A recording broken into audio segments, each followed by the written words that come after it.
तर गटारात जाऊन पडायचं मरतं म्हणे. अगं दारू एवढीच वाईट असते तर सरकारने दारूची दुकानं कशाला उघडली असती? अरे माझ्या कळवा, त्या सरकारला काय फरक पडतोय? कुणी मेलं काय, कुणी राहिलं काय? त्या सरकारला तर लई पैसा मिळतो दारूच्या दुकानापासून. आणि काय रे, देवानं तर माणसाला चांगली साखर दिली, काय खावं आणि काय प्यावं आणि समोरच्यानं गळा ठेवला तर खाशील का रे? वेळा वेळा समजते काय मला? अरे मग ते गटाराचं पाणी कशा पायी पितोस?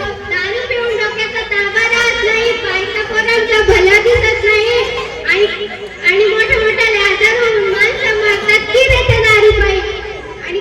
आणि कशा पायी पितोस